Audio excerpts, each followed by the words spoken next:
Bismillahirrahmanirrahim. Elhamdülillahi Rabbil alemin. Və salatu və selamu alə imamil mursalin və alə alihi və ashabihi ecma'in. Əmmə ba'd. Selamu aleykum və rahmetullahi və barakatuh. Bu video yeni həmbəlilər barəsində çəkiləcək silsiləvi elmi rəddiyələrin müqəddiməsidir. Bəs yeni həmbəlilər kimdir? Onlar əsas olaraq nə iddia edirlər? İddia etdikləri ən əsas məsələlərdən biri, hansı ki onları əhl-i sünnətdən fərqləndirir, təvhid etiqadıdır. Bəs təvhid nə deməkdir? Təvhid ərəb dilində lüğəti mənası bir şeyi kiməsə həvalə etmək, kiminsə öhdəçiliyinə buraxmaq deməkdir. Yaxşı, bu kəlmənin onların iddia etdikləri etiqadi məsələ ilə nə əlaqəsi var? Etiqad mövzusunda təvhiddən baxın görün nəyə qəsd edirlər.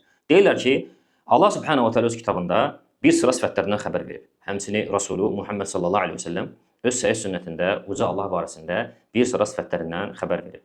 Örnək olaraq bu sifətləri misal çəkirlər. Allah Subhanahu wa Ta'ala istiva etməsi, nuzul etməsi, əl, üz, göz, qəzəblənməsi, intiqam alması, quluna təəccüblənməsi, quluna gülməsi və s. və ilaxır bu qəbildən olan sifətlər. Deyirlər ki, istər kitabda olsun, istər sünnətdə olsun, harada varid olur olsun, fərq etməz.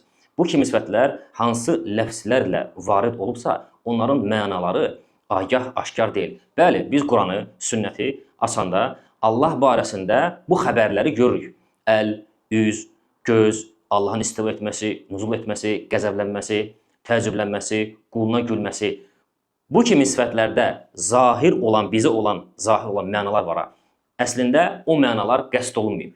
Orada Allah Subhanahu wa Ta'ala bir məna qəsd edib. Allah bir mənanı murad edib. Lakin həqiqi mənaları bəlli deyil. Bu sir olaraq uca Allah bunu özündə saxlayıb. Bütün məxluqata qapalıdır. Və deyirlər, madam ki, bu sifətlərin istər kitabda, sünnətdə gəlsin, hansı ləfslərlə gəlibsə, zahiri mənalarındakı olan məna qəsd edilmirsə, qəsd onların zahiri mənalarındakı mənalar deyilsə, əsli, həqiqi mənaları qapalıdır, sir olaraq uca Allah onu özündə saxlayıb. Allahdan başqa heç kəs bilməz və Allah nə murad edib, hansı mənanı murad edib, özündən başqa onu heç kəs bilməz. İş belə olduğu halda deyirlər ki, bu kimi sifətləri istər kitabda keçsin, istər sünnətdə keçsin, hamısının mənasını Allah nə murad edibsə, uca Allaha təfvid edirik. Yəni Allaha həvalə edirik. Allah özü bilir nə murad edib. O təfviddən etiqad mövzusunda qəsdləri budur. Və bu etiqad isə, bu fikir isə özlüyündə bir neçə yöndən olduqca təhlükəli bir fikir, təhlükəli bir etiqaddır. Və bunun ən təhlükəli olan tərəfi odur ki, əziz dinləyici, onlar deyirlər ki, bu sifətlərin mənasını Allah Subhanahu wa Ta'ala'dan başqa heç kəs bilməz. Allah bir məna murad edib, Allah bir məna qəsd edib, lakin bu qapalıdır, sir olaraq onu özündə saxlayıb, özündən başqa heç kəs bilməz. Və özündən başqa heç kəs bilməz dedikdə bura Rasulullah sallallahu aleyhi ve sellem də daxil olmuş olur. Elə zaten də bu onlara sual verildiyi zaman cavab verə bilməyib, qarşısında aciz qaldıqları sualdır. Çünki onlardan soruşulur, əgər bunların mənasını, bu kimi sifətlərin mənasını təkcə Allah Subhanahu wa Ta'ala bilirsə, mənası qapalıdırsa, o zaman bəs Rasulullah sallallahu aleyhi ve sellem o necə? O mu da bilmirdi bu sifətlərin mənasını? Belə olduğu halda iki şeydən biri ilə cavab verməlidirlər. Ya deməlilər ki, yox, Peyğəmbər sallallahu aleyhi ve sellem istisnadır, o bilirdi.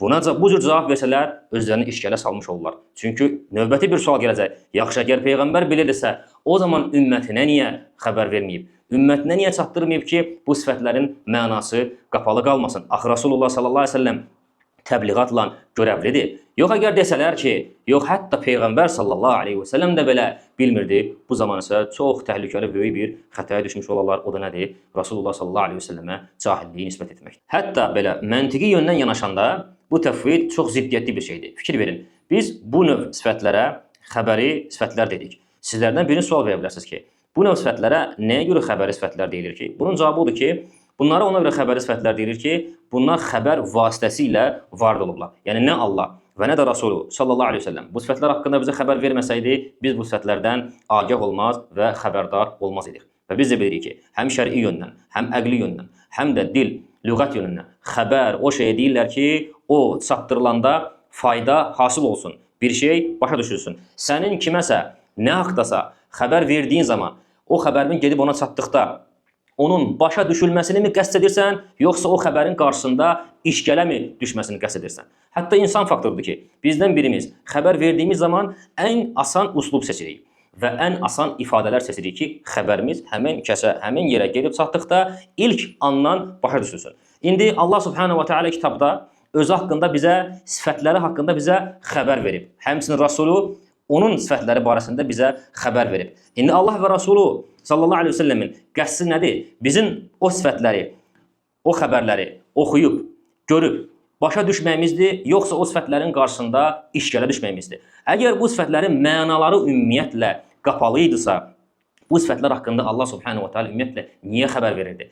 Ümumiyyətlə, əgər bunların mənası qapalıdırsa, bu bir xəbər sayılmır, buna xəbər deməzlər. Əgər bir şeydən, bir xəbərdən fayda hasil olmursa, o xəbər sayılmır. O tapmaca sayılır, ona logos deyirlər. Əgər sən onun mənasını tapa bilmirsənsə, bu xəbər deyil. Və belə bir xəbərin əslində verilməməsi daha hikmətə uyğundur. Allahın kitabından təfvidə dair bir dəlilləri var? Yox. Rasulullah sallallahu aleyhi ve sellemin sünnətindən təfvidə dair bir dəlilləri var? Yenə də yox. Ümmətin sələfinin fəhmindən təfvidə dair bunların bir dəlilləri var? Yenə də yox. Sadəcə bəzi sələf imamlarının saptırılmış sözlərini götürürlər, o sözləri izah edən digər sələf imamlarının əsərlərini tərk etmələri var və bunu da müqəddimədən sonra gələn elmi rəddiyələrimizdə qənaətbəxş şəkildə inşallah izah edəcəyik. Yaxşı, bəs bu təfvidin mənşəyi nədir? Mənbəyi nədir? Çünki hər şeyin bir mənşəyi var, hər şeyin bir mənbəyi var. Təfvid də bir məfhumdur, bir şeydir. Onun da bir mənşəyi, bir mənbəyi olmalıdır. Və qətiyyətlə deyirik ki, şək yoxdur ki, təfvid etiqadının mənbəyi, mənşəyi cəhmilikdir və burada da şübhə etmirik belə. Təfvid əqidəsinin, təfvid etiqadının mənşəyinin cəhmilik olduğuna bir dəlilimiz var. İsnad edəcəyimiz bir yer varmı? Əlbəttə ki, var. Əhl-i sünnətin böyük imamlarından və sələfi imamlarından olmuş Əbu Osman Əs-Sabuni, Şeyxülislam Əbu Osman Əs-Sabuni rahimehullah hicrətin 449-cu ildə vəfat edib. İmam Şafi rahimehullahın məzhəbinə mənsub olan böyük alimlərdən, dahi alimlərdən biridir. Və onun yazdığı bir kitab var. Həmin o kitab da Əhl-i sünnətin etiqadını təmsil edən kitablardan biridir. Kitabın adı Aqidətul Sələf və Əshabul Hədis. Sələf və hədis əhlinin etiqadı adında bir kitabdır. Həmin kitabda 92-ci rivayətdə müəllif Şeyxülislam Əbu Osman Əs-Sabuni İmam Əbu Hanifənin oğlu Həmməd ilə cəhmilər arasındakı olan münazirəni yerləşdirir. Və bu əsər bizə göstərir ki, təfvid əqidəsinin mənşəyi və mənbəyi cəhmilikdir. Fikir verin. İmam Əbu Hanifənin oğlu Həmməd deyir ki, biz bu cəhmilərə dedik. Allah subhanahu wa ta'ala Quran-ı Kərimdə buyurub ki, وَجَاءَ رَبُّكَ وَالْمَلَكُ صَفًّا صَفًّا. Bu ayə barəsində fikriniz nədir? Uca Allah buyurub ki, Rəbbin və mələklər səf-səf düzülərək gələcəklər. Nə deyirsiniz bu ayə barəsində? Fikriniz, rəyiniz nədir? Rəbbimiz dediyi kimi gələcəkmi? Mələklər də səf-səf düzülərək gələcəkmi? Fikir verin, cəhmilər necə cavab verirlər? Cəhmilər dedilər, mələklər, bəli, səf-səf düzülərək gələcəklər. Amma o ki qaldı Rəbbin gəlməsinə, biz bununla onun nə nəzərdə tutduğunu və nə murad etdiyini bilmirik və onun gəlişinin necə olduğunu da anlamırıq. Eynən bugünkü yeni həmbəli və kəlamçılardan olan Əş'ari və Maturidilərin, onlardan olan təfvidçilərin dedikləri. Eyni sözdür. Cəhmilər bu əsərdə cəhmilərin dediyini bu günlər yeni həmbəllər deyir və onların həm fikirləri olan Əş'ari və Maturidilər deyirlər. Mən onlara dedim. Onlar bu cür cavab verdikdən sonra Həmməd İbn Əbi Hənifə deyir ki, Əbu Hənifənin oğlu Həmməd deyir ki, mən onlara dedim. Biz sizdən uca Allahın gəlişinin necə olduğunu soruşmadıq. Biz sizdən yalnız onun gəlişinə iman etməyinizi soruşduq. Yəni biz demədik ki, bizə izah edin görək Allah necə gəlir. Sizdən bunu soruşan olmadı. Sizdən soruşan oldu ki, inanırsınızmı? Həqiqətən də uca Allah qiyamət günü gələcək və qullar arasında hökm verir. Buna inanırsınız yoxsa yox? Cavabları da aydındır. Sonra görün ardınca həmin cəhmilər nə deyir? Bəs deyin görək, mələklərin səf-səf gəlməsini inkar edən şəxs sizin nəzərinizdə nədir? Onun hökmü sizə görə nədir? Cəhmilər deyirlər ki, belə birisi kafirdir, Allahın endirdiyi kitabı yalanlayan kəsdir. Həmməd ibn Əbi Hənifə deyir ki, mən də öz cavabımda onlara dedim ki, eləcə də Allahın gəlməsini inkar edən şəxs də kafirdir və Qur'anı yalanlayandır. Və bu əsər açıq aydın şəkildə göstərir ki, təfvid inancı, onun mənşəyi, onun mənbəyi nədir? Cəhmilikdir. Eynən bu əsərdə cəhmilərin dediyini bu günləri yeni həmbəllər və onların həm fikirləri olan kəlam əhlindən Əş'ari və Maturidlər deyirlər. Və müqəddimənin sonunda mövzumuzla əlaqəli olan Şeyxülislam İbn Teymiyyə rahimehullahın yazdığı ən mühüm əqidə kitablarından biri olan Əl-Həməviyyətül Kubra adlı kitabında mövzumuzla əlaqəli olan çox dəyərli sözlərini oxumaq istəyirəm. Və bu kitab öz-özlüyündə çox mühüm etiqad kitablarından biridir. Ərəb dilini bilən hər bir kəsə bu kitabı əldə edib oxumağı tövsiyə edirəm. Ərəb dilini bilməyən varsa, hansı dildə başa düşürsə, o dildə bu kitabı çalışsın, əldə eləsin. və oxusun. Bu kitabın mövzusu nədir? Bu kitab Allah Subhanahu Taala isimlərindən, sifətlərindən rububiyyət təvhidi, uluhiyyət təvhidi, qədər və sairə mövzuları əhatə edir. Kitabın əvvəlində müəllif mövzuya keçməmişdən öncə çox mühüm müqəddimələr irəli sürür. Və o müqəddimələrdən biri də uca Allahın xəbəri sifətləri ilə əlaqəlidir. Yəni necə ola bilər ki, Peyğəmbər sallallahu əleyhi və səlləm dəvətçi olaraq Allah Subhanahu Taala onu göndərsin, risalətlə onu göndərsin və onu risalətlə yükləsin ki, insanlara təbliğ et, insanlara çatdır, amma bununla da yanaşı Peyğəmbər sallallahu əleyhi və səlləm Allah barəsində bir sıra sifətlər haqqında ümmətinə xəbər versin, lakin o sifətlərin də mənası qapalı qalsın. Bu mümkün ola bilməz. Və bunun mümkünsüzlüyünü isə burada İbn Teymiyyə rahimehullah nə edir? İzah edir. Və dediyim kimi, bu olduqca çox mühüm əqidə kitablarından biridir. Belə ki, hətta Şeyxülislam İbn Teymiyyə rahimehullahdan sonra gələn Həmbəli alimlərin nəzdində də bu çox mötəbər əqidə kitabı hesab olunur. Dəlil olaraq məzhəbin məşhur imamlarından biri olan İbn Bədrən rahimehullah özünün yazdığı Əl-Mədxəl adlı kitabında səhifə 492-də baxın görün İbn Teymiyyə həmin bu kitab haqqında nələr deyir. Deyir ki, ikinci qism sələfi məzhəbini, əqidəsini izah etmək üçün yazılmış əsərlərdir. Bunlar çoxdur, əvvəldə də qeyd etdiyimiz kimi. Lakin biz burada tələbəyə kifayət edəcək əsərlərə yol göstəririk və deyirik ki, tələbəyə sələfin etiqadını göstərən kitablardan biri də Şeyxülislam İbn Teymiyyə rahimehullahın Əl-Əqidətul Həmaviyyə, digəri isə Əqidətul Əsfəhaniyyə adlı kitabıdır və eləcə də digər risalə və əsərləri və kitabları. Biz də məzhəbin, Həmbəli məzhəbinin böyük məşhur imamlarından biri olmuş İbn Bədrənin tövsiyəsini ələ alaraq əməl edirik. Və həmin bu kitabda Şeyxülislam İbn Teymiyyə Əl-Həmaviyyətul Kubra kitabında işarə etdiyim mövzu haqqında görün nələr deyir rahimehullah. Buyurur ki, Allah Subhanahu wa Taala Muhammed sallallahu aleyhi və səlləmi doğru yol və haqq dinlə göndərdi ki, Allahın izni ilə insanları zülmətdən nura çıxarsın və onları qüdrətli və tərifə layiq Allahın yoluna yönətsin. Allah şahidlik edib bildirib ki, o, Muhammed sallallahu aleyhi ve sellem Allaha çağıran bir peyğəmbər, onun izni ilə insanları haqq dinə dəvət edən və insanlara yol göstərən, nur saçan bir çıraqdır. Allah Subhanahu wa Taala bu xüsusda öz kitabında buyurub ki, "Qul hadihi sabili ad'u ilallahi ala basiratin ana və men ittaba'ani fa subhanallahi və ma ana minel müşrikin."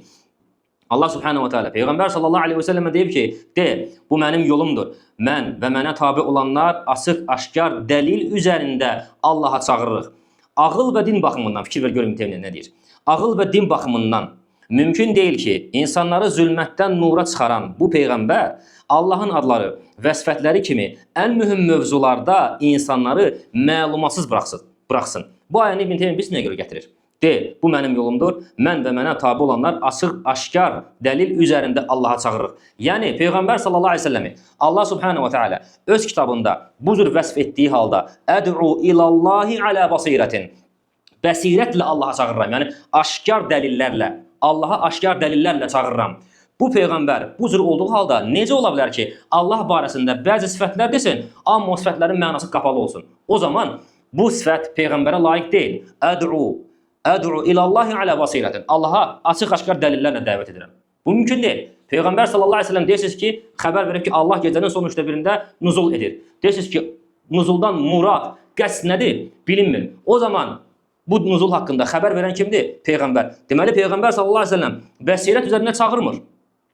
Nuzulun mənası agah deyilsə, bilinmirsə, nuzuldan murad nədirsə bilinmirsə, bunu ancaq Allah bilər, qapalıdır, Allaha aiddir. Onda Peyğəmbər sallallahu aleyhi ve sellem Allaha bəsirətlə çağıran olmayıb. Çünki elə bir şeydən xəbər verib ki, Peyğəmbər sallallahu aleyhi ve sellem heç kim onu başa düşməyib.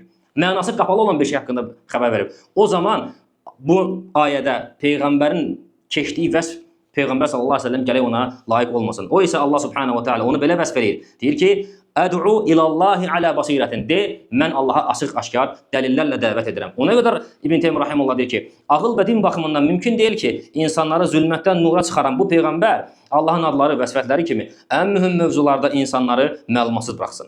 Allah bu peyğəmbər vasitəsilə insanları zülmətdən nura çıxardı və onunla birlikdə kitab, Quranı haqq olaraq nazil etdi ki, insanların ixtilaf etdikləri məsələlərdə hökm versin. Allah insanlara əmr etdi ki, dinlərində ixtilafa düşdükləri məsələləri Peyğəmbər sallallahu aleyhi ve sellemə və ona nazil edilən kitaba qaytarsınlar Peyğəmbər sallallahu əleyhi və səlləm isə insanları Allaha çağırır və açıq dəlil üzərində onun yoluna dəvət edir. Allah xəbər verib bildirib ki, dini o Peyğəmbərlə kamil etdi və nemətini tamamladı. Buna görə də Allahı tanımağa aid və elm sahəsində fikir verin. Buna görə də Allahı tanımağa aid və elm sahəsində ən əsas mövzu olan Allahın adları və sifətləri və onu nöqsanlardan münezzeh etmək gizli, qeyri-müəyyən və ya anlaşılmaz buraxıla bilməz. Əksinə, bu məsələni bilmək dinin əsasını və hidayətin bünövrəsini təşkil edir. Bu bilik ən üstün və ən vacib bilikdir. Qəlblər bunu qəbul edir, nəfs ondan payını alır, ağıllar isə bunu anlayır. Belə olduğu halda necə ola bilər ki, bu mövzu Uca Allahın xəbər verdiyi sifətlərin açıqlanması Qur'anda və Peyğəmbər sallallahu əleyhi və səlləm sünnətində qapalı qalsın? Axı Peyğəmbər sallallahu əleyhi və səlləm Allahın yaratdıqları içində Peyğəmbərlərdən sonra ən üstün insanları, yəni sahabələri necə ola bilər ki, bu mövzuda bilgisiz vəziyyətdə buraxsın? Həmçinin ağla sığmaz ki, Peyğəmbər sallallahu əleyhi və səlləm hər şeyi, hətta ayaq yoluna girmə qaydalarını belə ümmətinə öyrətsin, amma bu ən böyük və ən mühüm mövzunu onlara öyrətməsin. Sifətlərin mənasını onlara çatdırmasın. Peyğəmbər sallallahu əleyhi və səlləm buyurmuşdur ki, mən sizi ağappaq bir yol üzərində tərk etdim. Ondan yalnız həlak olanlar azar. Başqa bir hədisdə isə Rasulullah sallallahu əleyhi və səlləm belə buyurmuşdur. Allah elə bir Peyğəmbər göndərməyib ki, ümmətini onlar üçün xeyir olan şeylərə yönəltməsin və onlar üçün zərərli olan şeylərdən çəkindirməsin. Əbu Zər radiyallahu anh buyurur ki, Peyğəmbər sallallahu əleyhi və səlləm vəfat etdi. Göydə qanat çalan bir quş belə qalmadı ki, onunla bağlı bizə elm öyrətmiş olmasın. Ömər bin Xattab radiyallahu anh buyurur ki, Peyğəmbər sallallahu əleyhi və səlləm bir dəfə bizim aramızda ayağa qalxdı və yaradılışın əvvəlindən danışdı. Sonra cənnət əhlinin cənnətə, cəhənnəm əhlinin isə cəhənnəmə daxil olmasından xəbər verdi. Bunu başa düşən başa düşdü, unudan isə unutdu. Belə olduğu halda din baxımından faydalı olan hər şeyi öyrətmişkən Allahı tanımaqla, ona imanla, qəlbləri onu sevməsi və Rəbb olaraq qəbul etməsi ilə bağlı olan ən mühüm mövzunu Uca Allahın özü haqqında xəbər verdiyi sifətləri izahsız buraxması mümkün deyildir. Axı, Allahı tanımaq biliklərin ən ucasıdır. Ona ibadət məqsədlərin ən şərəflisidir və ona çatmaq istəklərin ən böyüyüdür. Bu Peyğəmbərlərin dəvətinin xülasəsi və ilahi risalənin mahiyyətidir. Elə isə, İman və hikmət baxımından ən kiçik anlayışı olan bir insan belə necə düşünə bilər ki, Peyğəmbər sallallahu əleyhi və səlləm bu mövzunu tam və ya aydın şəkildə bəyan etməmiş olsun. Fərz edək ki, Peyğəmbər sallallahu əleyhi və səlləm bir şey bəyan etməmişdir. Onda mümkün deyil ki, ümmətin ən xeyirləri və ən fəzilətli nəsilləri bu mövzuda, yəni sahabələr səhlənkarlıq etmiş olsunlar, nə həddi aşaraq artıqlıq etsinlər, nə də bir şeyi əskik buraxsınlar. Həmçinin mümkün deyil ki, fəzilətli nəsillər, yəni Peyğəmbər sallallahu əleyhi və səlləm içlərində göndərildiyi nəsil, onlardan sonra gələnlər və daha sonra gələnlər bu mövzuda haqqı bilməmiş və açıq-aşkar şəkildə ifadə etməmiş olsunlar. Çünki bunun əksi yalnız iki haldan biri ilə ola bilər. Onlar ya bu mövzuda Uca Allahın xəbər verdiyi sifətlərində elmlər onda olmamış, ya da sifətlər mövzusunda haqqın əksinə inanmış və doğruya zid sözlər söyləmişlər. Bu iki halın hər ikisi də sahabə və sələf barəsində düşünülməsi mümkün deyildir. Birinci hala gəlincə, qəlbində az da olsa həyat olan, elm axtarışı olan və ya ibadətdə səmimiyyət daşıyan hər bir insan üçün bu mövzunu, sifətlər mövzusunu araşdırmaq, onunla bağlı sual vermək və haqqı tanımaq ən böyük məqsədlərdən və ən əsas tələblərdən biridir. Yəni məqsəd inanılması lazım olan həqiqətin bəyanıdır, yoxsa Rəbbin zatının və sifətlərinin necə olduğunu araşdırmaq deyildir. Sağlam fitrətli qəlblər bu mövzunu tanımaqdan daha çox arzuladıqları bir şey yoxdur. Bu məsələ fitrətən və daxili duyğu ilə bilinən bir həqiqətdir. Bu məsələ fitrətən və daxili duyğu ilə bilinən bir həqiqətdir. Belə güclü bir səbəb mövcud olduğu halda onun nəticəsinin bu seçkin insanlardan bütün dövrlər boyunca üzə çıxmaması necə təsəvvür edilə bilər? Bu hal yalnız ən anlayışsız insanlarda, Allaha qarşı ən çox üz çevirənlərdə, dünya dalınca ən çox qaçanlarda və Allahı zikr etməkdən ən qafil olanlarda baş verə bilər. Onların bu mövzuda haqdan başqa bir şey inanmış və ya haqdan başqa söz demiş olmaları isə bunu nə bir müsəlman düşünə bilər, nə də bu insanların halını tanıyan ağıllı bir insan bunu söyləyə bilər. Üstəlik, onların bu mövzuda dedikləri və açıqlamaları, yəni sahabələrin, sələfin bu mövzuda dedikləri və açıqlamaları o qədər çoxdur ki, bunu bu fətvada, yəni Həməviyyətül Kubra kitabında hətta onun bir neçə qatı qədər olsa da belə yazmaq mümkün deyildir. Bunu yalnız bu mövzunu araşdıran və ardınca gedən adam bilir. Bu insanların sözü sizi aldatmasın. Bu insanların İmam Əhmədin adından danışmaları sizi aldatmasın. Əslində isə bu insanların İmam Əhmədlə heç bir əlaqəsi yoxdur. Onların İmam Əhmədlə olan əlaqələri təfvidə inandığı günlərdən artıq qopub kəsilmişdir. Bu insanlar əslində Həmbəli kisvəsinə bürünmüş kəlam əhlidir. Və biz öz elmi rəddilərimizi davam elətdirəcəyik və onların sələflərə yönləndirdiyi şübhələri isə bir-bir hamısına uca Allahın izi ilə cavab verəcəyik. Doğrusunu Allah bilir. Elhamdülillahi Rabbil alemin.